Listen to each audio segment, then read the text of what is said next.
want to thank Dean Jose for sharing his time with us today. For those of you that do not know, Dean Jose is currently the Associate Dean for Research, but from about 2011 to 2018, he served as the Director for the Center for Agroforestry. He was our second director, following Director Jean Garrett, who I hope we'll see in the audience at some point today. So these topics are very near and important to Dean Jose. He knows them well. So again, thank you, Dean Jose, for coming and giving some welcoming remarks. Would you please join me in welcoming him to the stage?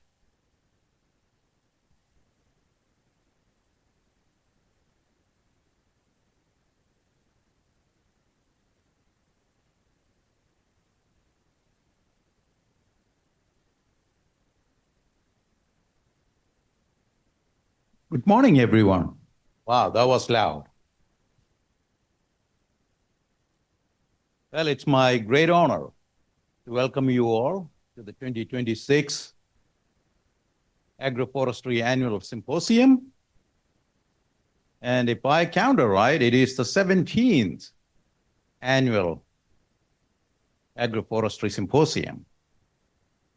And how do I know that? How can I count it that efficiently? Well, I had something to do with it when I first came here back in 2009. That's when we discussed about having an annual symposium. And we launched the first one in 2010. So I've been associated with the center, as some of you know, as its second director. That's how I came to Missouri. So I have a long history with the center. Today, if you look at the agenda, you will see that the symposium will be focusing on tree nut crops. Back in the 1970s, we had a visionary leader who started doing research in intercropping.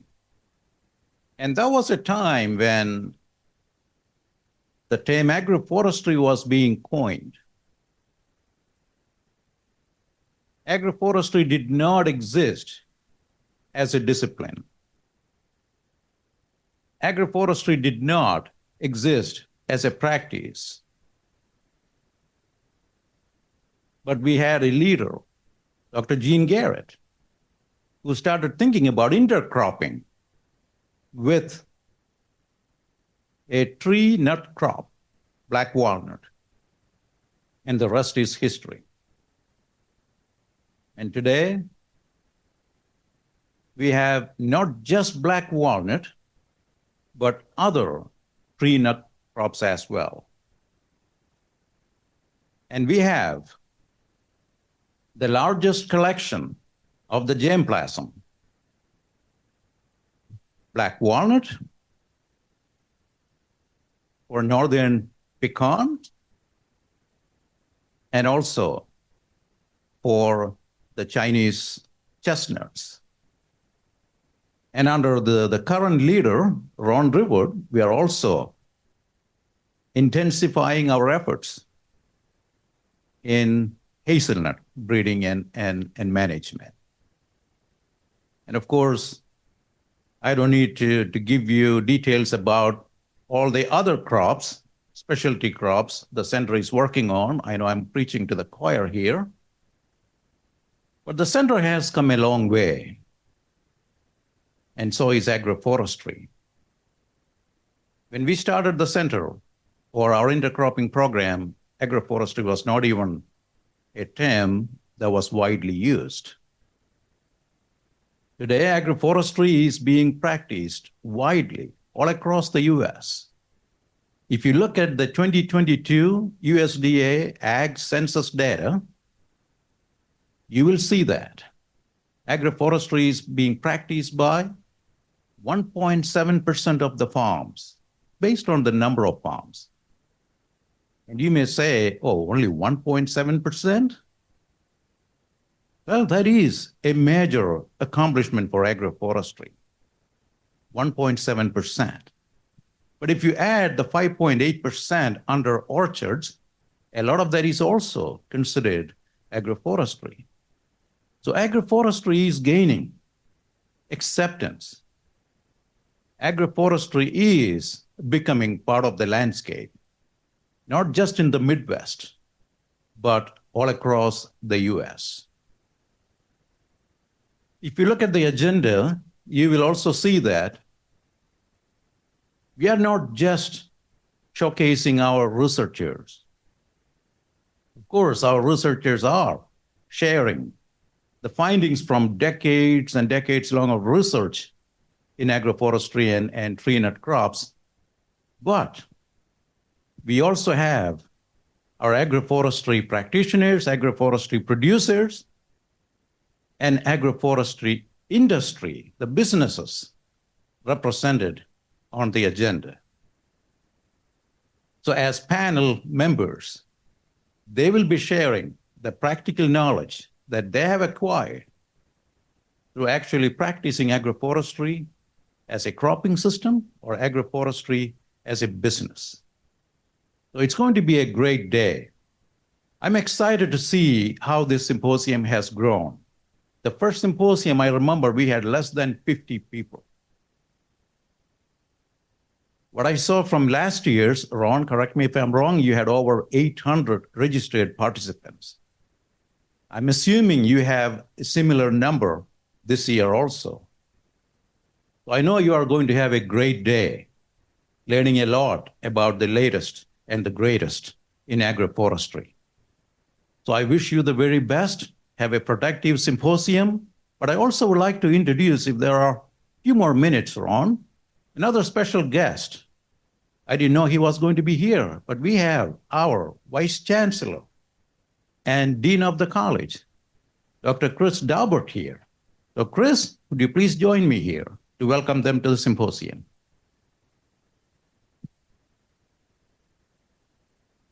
Thank you, Shibu. I am not on your agenda. I thought I could just slip in the back and be a participant, but I will be with you for about an hour. But Shibu offered me an opportunity to bid you all a welcome, and thank you all for your participation. I want to recognize and express my appreciation for the leadership. Ron, thank you for what you do for this center. Also to your team, your staff, thank them for what they do. One of the things I want to make sure is clear to all of you that the Center for Agroforestry is an important part. The College of Agriculture, Food, and Natural Resources. In fact, it's so important that 6 years ago it was recognized as one of our inaugural programs of distinction. And that's a big recognition of the history of the center and for what it does for Missouri and Missouri agriculture. I knew I was supposed to be present with all of you this morning because last evening, one of the things that I have to do regularly is attend advisory board meetings. We're actually entering what we in the Dean world call advisory board season. And so last evening, I was at an advisory board dinner and they served black walnut ice cream. And so black walnut, as you all know very, very well, is, I believe, the official tree nut of the state of Missouri. And so to respond to that designation, the college had a special ice cream made to recognize the black walnut. So just share that little story with you. And maybe at a future meeting of the center, we can make sure that we're serving all of you some black walnut ice cream at some point in the future. So with that, thank you all for your participation, your attendance, and we certainly appreciate what the center does for the college, for the university, and for the state of Missouri. Thank you, everyone.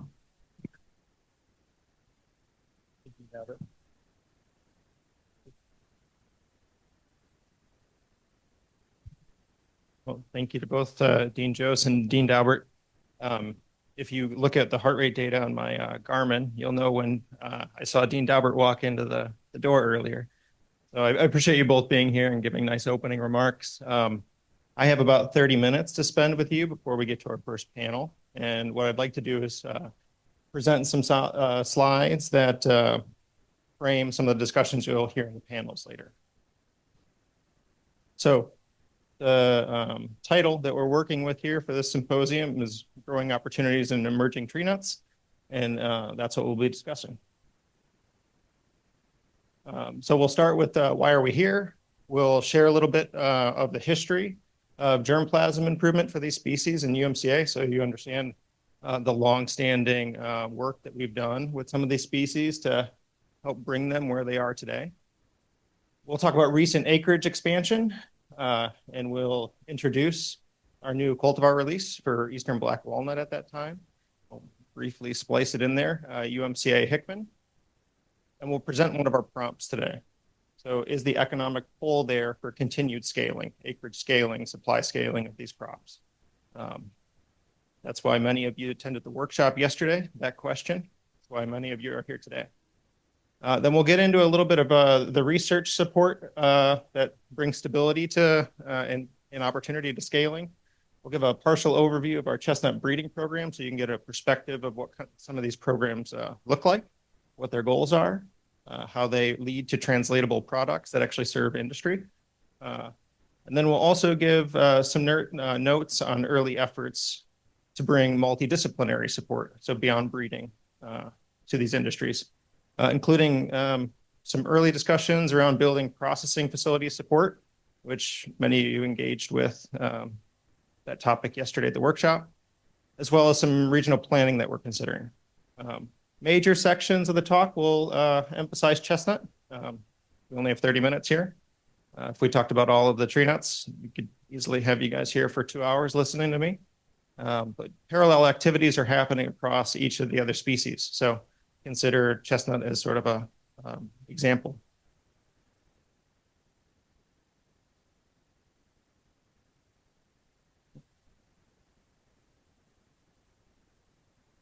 We might need batteries. Okay, so why are we here? We're here to facilitate discussion on industry organization for these expanding tree crop industries. A little bit on acreage growth data. So this is a National Ag Survey statistic data on chestnut acreage adoption. This is a slide from Dr. Mike Gold, who is our former associate director. And you could see that chestnut acreage has grown about 3- to 4-fold since 2017. We see this trend continuing to 2026, where at the next report for ag statistics, we would expect to see around 20,000, give or take, acres planted in the states in the eastern half of the United States. So this is a really steep trajectory of growth for Chinese chestnut in the eastern half of the U.S. And what does this mean for acreage or pounds produced? You could see some numbers there. Those are really conservative numbers. Those could be pounds produced from early orchards. But if we think about 2,000 acres, certainly chestnut production can get higher than that per acre. We're going to see an influx of millions of pounds into the supply chain in the coming years. Full-time U.S. chestnut producers are currently not keeping pace with demand, but the question for some of the panels is, are folks thinking that they will hit a ceiling? Similar trends, but sort of on a different scale for U.S. hazelnut production. On the bottom here, you could see years from 1990 to 2022. We see around 20,000 acres has been the industry norm for several decades. But with cultivar releases from Oregon State University, we've seen the industry pretty rapidly grow to have around 100,000 acres established. Most of this is in the Pacific Northwest, but we are seeing early signs of scaled adoption in our eastern states too, which we'll talk about in the next slide. Hazelnut prices have been somewhat volatile because of the incredible supply, around 2/3 of global supply from the Turkish market. But there's starting to be some signs of price stability, which our first panel may talk about,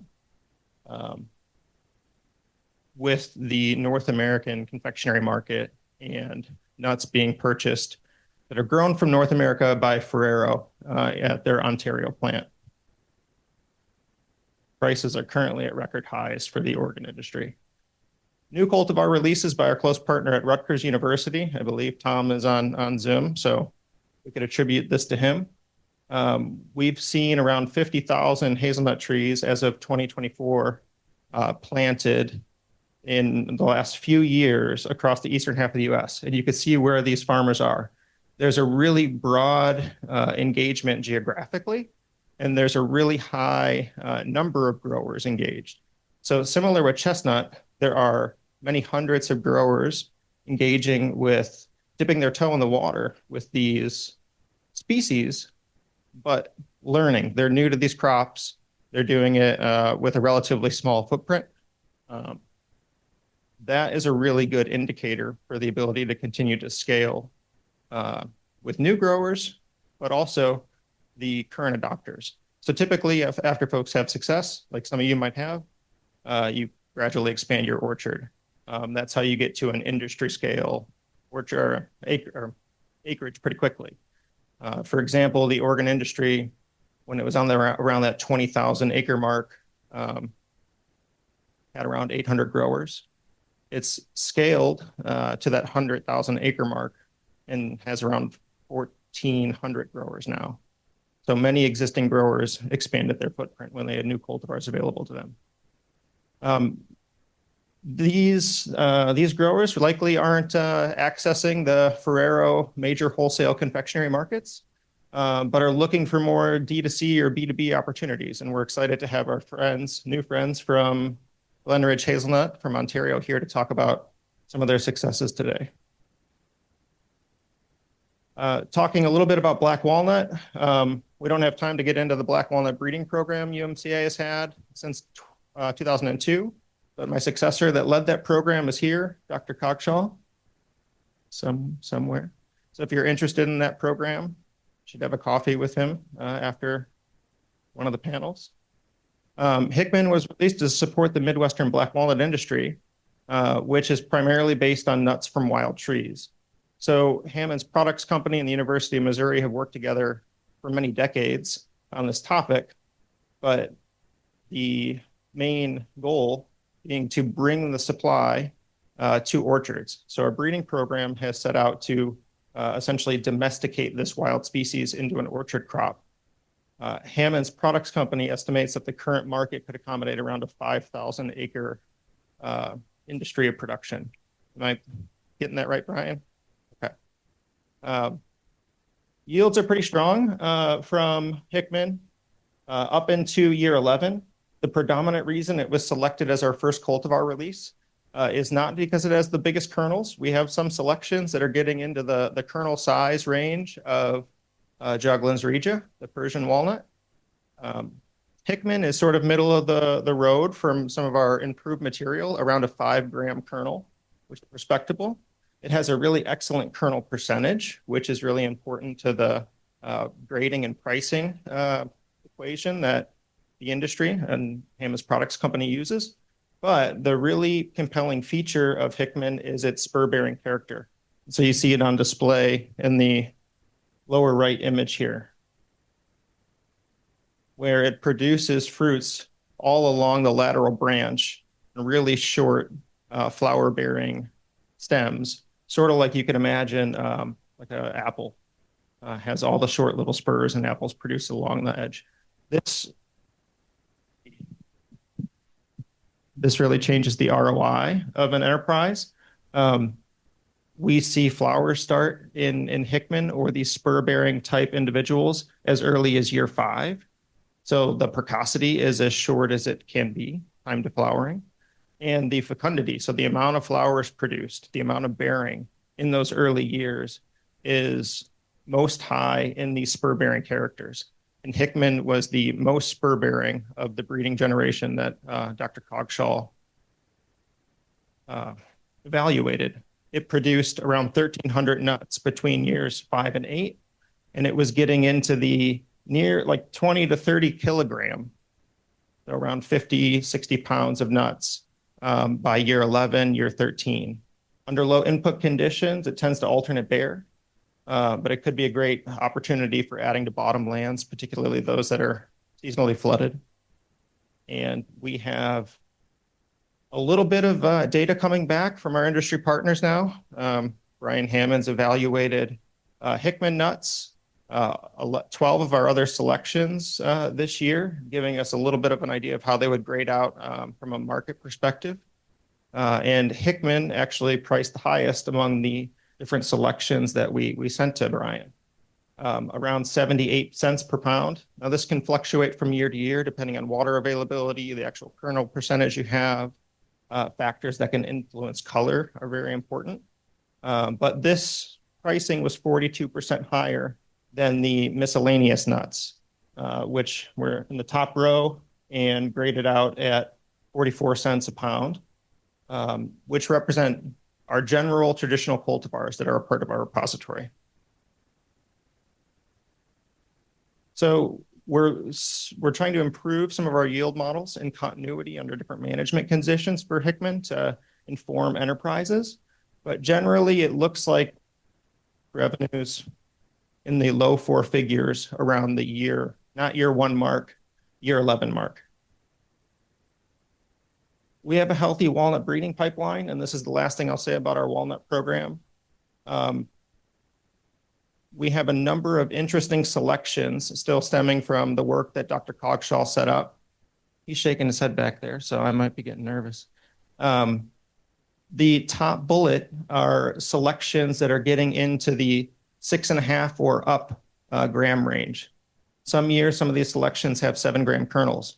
That's most definitely, even though the shell morphology is very different and the cracking procedures you need are very different, getting into the kernel size range of the Persian walnut, which is just very interesting from a plant specimen perspective and the potential commercial implications that might have.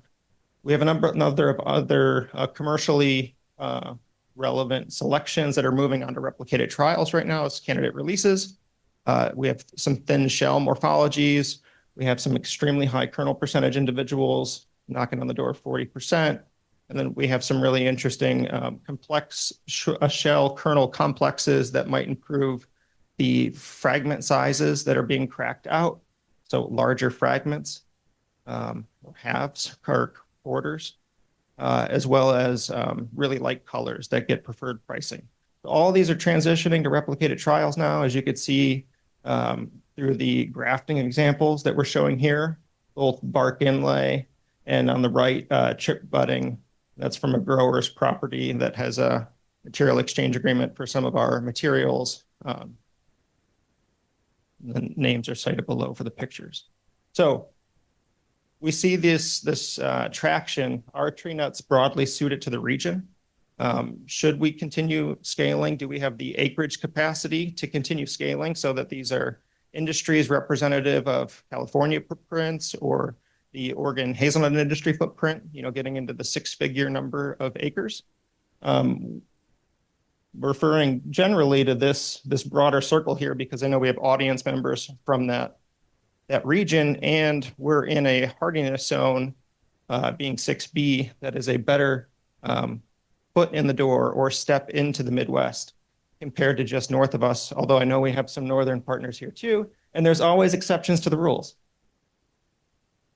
So short answer is yes. One of our scientists have been doing a lot of suitability analysis lately, Brian Weber, who's in the audience here, and I credit him for some of these figures. But we have north of 1 million acres of couldn't be more suited soils, particularly focusing on our river hill soils, which are deep loess deposits post-glaciation. So the total acreage without any kind of filtering is around 1.4 million. There are major slope differences, given these are the river hills, among that 1.4 million. So around 400,000 is below a 5% slope. And we can't disentangle this 5 to 14% slope figure. Some of those might be suited, some of those might be too highly sloped for large orchard operations, but that's around 1 million acres as well. If you're interested and you're in this region, these are some of the series, as well as our competing series that are these primo, as some of our team says, series, where you couldn't have a better opportunity for tree nut culture. If you remove the coverage that is forested, that 1.4 comes down to just south of 1 million acres. So we're looking into further unpacking the composition here. And some of that initial peeling back of the onion is what's happening on those acres now. And so you get a little bit of that perspective here. But the largest fraction is it's in grass or pasture land. Some of it is row cropped. And that is somewhat of a consistent trend, whether it's below 5% slope, although, soybeans are just nudging out hay, or higher sloped. Hay is certainly the predominant fraction there. So we're trying to get perspective on the composition of the opportunity and what opportunity costs might be. And we're beginning to do targeted surveying in this region with one of our social scientists in the Division of Applied Sciences, Dr. Tio Skivas. So this prompt question, stay tuned for panels 2 and 3. Is there the economic pull for continued scaling? I'm not going to take away one of our panelists' thunder.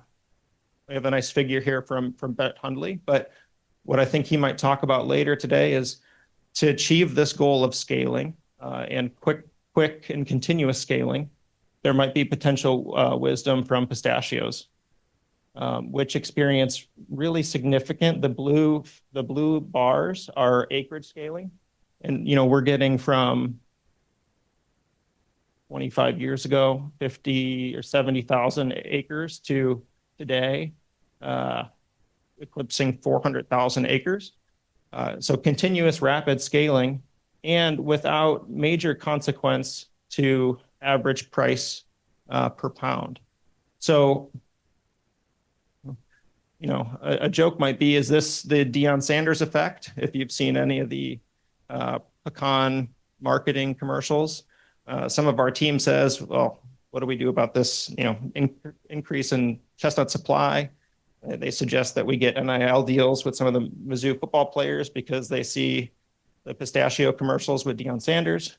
Or is this varied and strategic market development? So having stability because you're distributed across different types of markets that have the backup market pull. And so a little bit of a lead into some of that question, teeing up for some of our panels. In pecan, so pecan is represented here. We have the American Pecan Promotion Board represented through Bailey Seegers here today. And she might allude to some of the international market development for pecan.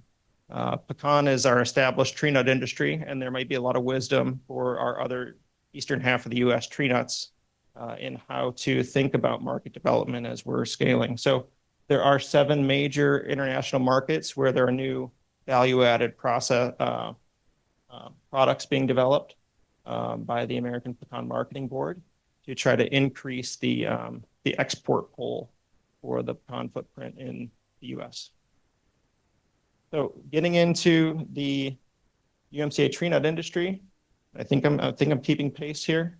I want to touch on a few things: promotion, curation, evaluation, and then we'll get into improvement as this talk goes on. So I couldn't talk about any of this without making mention of the famous Bond Orchard. Some of you are probably familiar with this. But even before the center was established, our founding director, pictured at top, Dr. Gene Garrett, worked very closely with Senator Bond, pictured below. They were close friends, to establish a chestnut orchard on Senator Bond's personal property. This was in 1994, and it is still there today. We've visited it a few times in recent years to do some basic maintenance and talk with the current owner, who's a family friend of the Bonds. And this was a really successful orchard in promoting that chestnuts could be profitable in this part of the country. Albeit in some of the news articles on the Bond Orchard do mention this, it was planted on a clay pan, which is not deep, low Missouri river hills. That being said, even though it has very shallow soils and that is not good for chestnuts, this is a picture from this year. The trees are still alive. They're still producing about 2,000 pounds an acre. In the Missouri River Hills, you might see 3,000 to 5,000 pounds, depending on the age of the orchard and management conditions and the plant materials you choose. But you're still producing 2,000 pounds an acre on a clay pan and getting $4 a pound from a grocery store. It's not a bad deal, and it more than covers the current owner's property taxes and other expenses. So it continues to be an interesting orchard to 2025. These trees are not as big as they would be if they were not on that soil type. So after that, starting in 1996, there was a concerted curation effort to support new industry development, like we're talking about, and innovative agroforestry design. So 3 germplasm collections were primarily collected. Eastern black walnut, 64 cultivars were curated. These are traditional cultivars identified usually by grower association members, usually a part of the NNGA. It's an active or former president of the NNGA here today. Thanks for being here, Greg. Similar curation efforts with a Chinese chestnut, Chinese and hybrid chestnuts. Many of these, or it's fair to say many, a considerable amount of these came from Greg himself or other growers and early enthusiasts like Greg. A lot were established around the 1996 to 2001 mark. And you can see us making controlled crosses. These are all pollen exclusion bags where we get up into the canopies of the trees and make complementary crosses among them in the spring.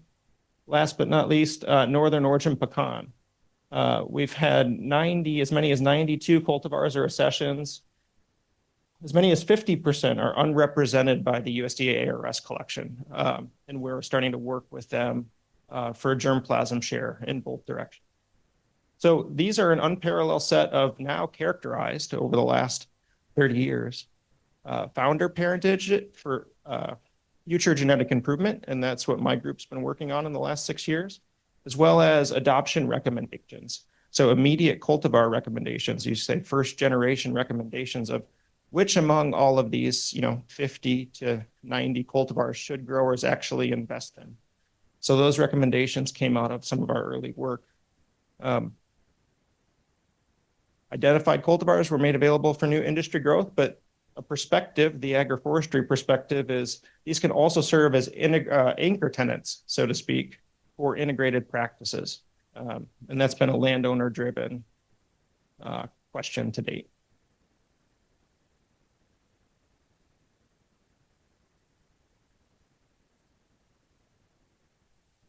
So we're going to focus on chestnut here for a few minutes.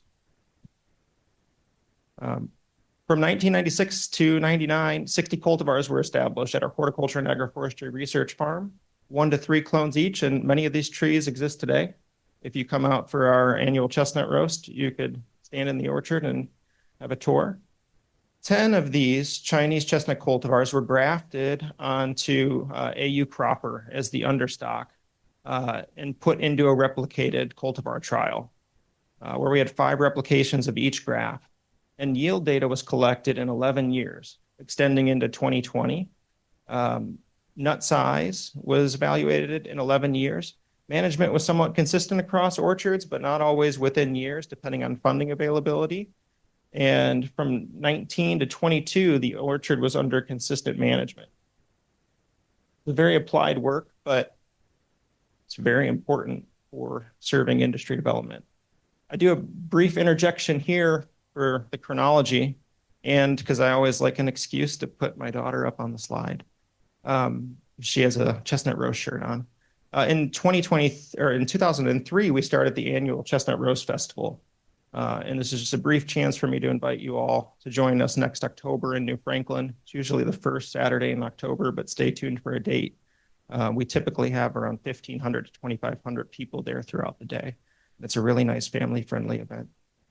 So now getting into 2007, we get to see some yield data, and you get to see why we make the recommendations we do. And I have to make a caveat here. In our environment, if you go further north, seedlings are a predominant choice because of the extra winter pressure on graft unions. So we see strong early bearing persistent with Ching, and also secondarily sleeping giant and mossbarger. So we see in kilograms, we're talking 30 plus pounds already, being produced 7 years after the graft event.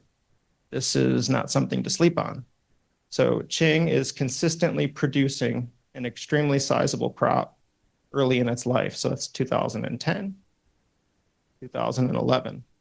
So across years 7 to 11, following the grafting event, the field grafting event, Ching has produced over 100 kilograms of nuts. Next best, which is still extremely good, is around 45 kilograms. So what does this mean?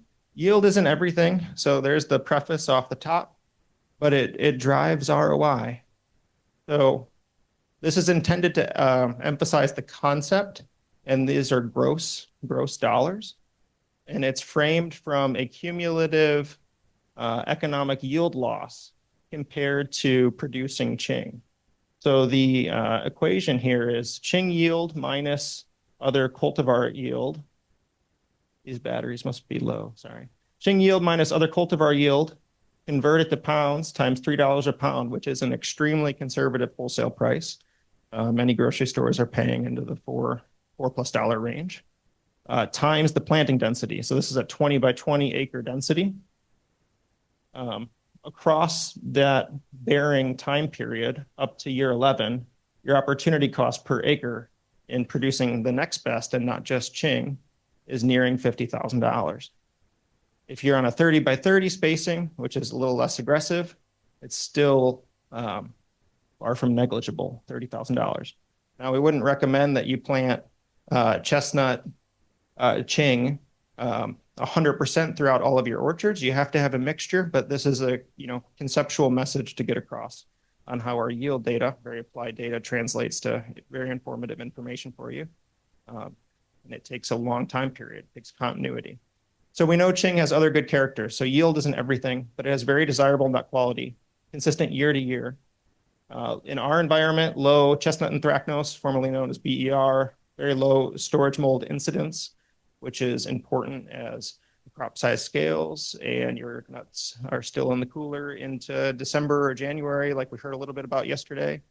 It has late leafing for frost avoidance. It's a really important trait for yield stability. Even in our environment, we experience a few dicey frost events across a decade. And also it has frost resistance or resilience, where unlike the germplasm as a whole, if there is a frost event, it can push out a secondary flush of pistillets or female flowers. One drawback is that it can have some percentage of the crop that is smaller in size. So the early nuts that fall on the tree are typically a little bit smaller in size. Getting the 5-minute mark. Yields across all 11 years of data collection show that the trend continues. So one question we've had, well, it bears early, but do yields sort of dip off because it's sort of spent its resource allocation, so to speak? That's not necessarily the case. Over the whole 11 years of data collection, it's cumulatively outperforming next best by 100 kilograms across those 11 years. And if we even look at just the mature years, so years 15, 17, and 19 to 22, performance is still better. We see a dip in these most recent years, and we've thus discontinued the trial because trees are starting to canopy out and cause shading and branch dieback, and they're not a true statistical representation anymore. We've also had people become aware of our chestnut orchard and come and take quite a few nuts. That's one drawback to the Chestnut Roast Festival, I guess. Looking forward, we're trying to improve yield models. So I've mentioned Brian Weber. One of his designs going forward is more focused group of genotypes, but introducing different pruning treatments, which can greatly impact the number of flowers that you could produce on a given tree early in the tree's life. So that early ROI. And then we're getting some of these trials onto different soil environments. So not just the absolute best Missouri River Hills, which is what our research farm is, but these secondary sites that might have some limitations, like a high seasonal water table, or maybe less than ideal drainage. Still decent drainage, but less than perfect. So perspectives on grafted trees in Missouri, because this is very topical in the industry. We're making these recommendations based on our environment and the ideal kind of climate that we have that produces minimal stress on a graft union. And our data is from field grafted trees, I should also mention. We're also working closely with Bill Stouffer, who I believe is here, to take real world data from his farm in Marshall, Missouri. So he has around 9 acres that are producing now along a different time series. A lot of sample size there. There's hundreds of trees. We've started taking yield measurements there to have a more thorough yield model than just our university farm trial, which only has 5 grafted trees per.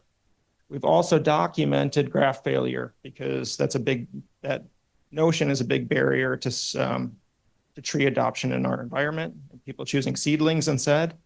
And at the end of the day, to be quick, we only see about, see if I can get the numbers here. Oh, permanent fails. So the final column, permanent fails over the course of 15 years are only in the 5 to 15% range. So UMCA breeding programs today, we'll hit on just a couple slides here because I'm short on time. We have a participatory breeding program that has had a lot of engagement, particularly from close partners like Agroforestry Partners and Propagate, who are here today. And we see their plantings here, but we have around 30,000 seedlings, and somewhere in there is our next generation cultivars. So cultivars that perform hopefully similarly to Ching, but from different parentage so that we have genetic diversity among our orchards. And we're starting to work through this, with grower partnerships, this seedling mass to make selections. So when we're setting standards, Ching is our commercial standard, and we're trying to make improvements compared to maybe the next best, Sleeping Giant and Ching. There might be some leniency in how we select seedlings for retention in their breeding program for late leafing or pest disease resistance, exceptional kernel quality. And then a standard replicated data is needed after selection for naming and release. A primary goal is to increase the number of early bearing, so precocious high fecundity individuals that are like Ching, that change the economics of producing chestnut. So we have diverse parentage that supports industry stability. We don't want a genetic monoculture of this big acreage footprint industry that we're trying to promote. There are some secondary goals as well. So a challenge today is how do we go from 30,000 seedlings to 300 selections? You could do that sort of linearly, and it's not that efficient.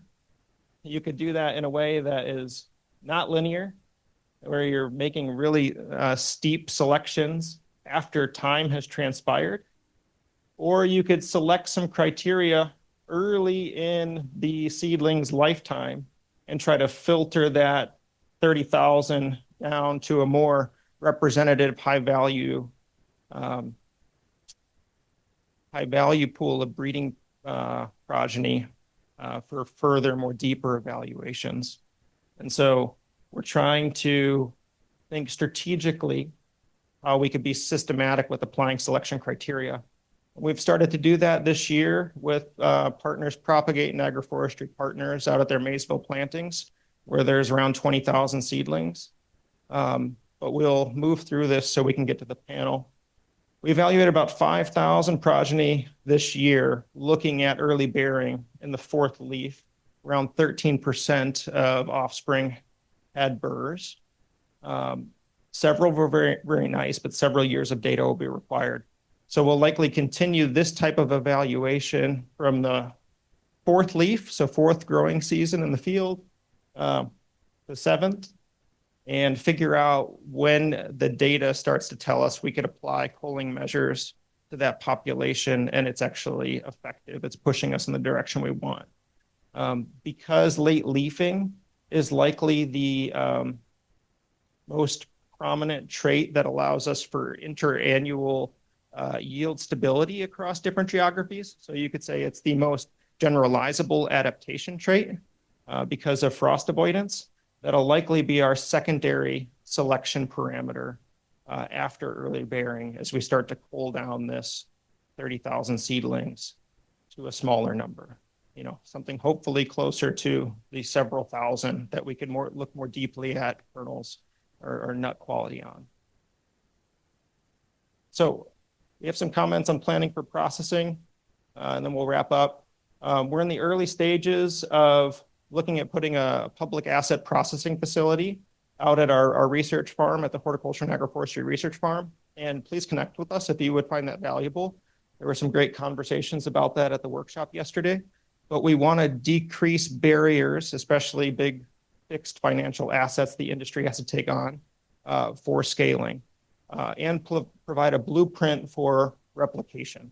So all of our planning would be publicly available. We are looking at a processing line from A&B Reset.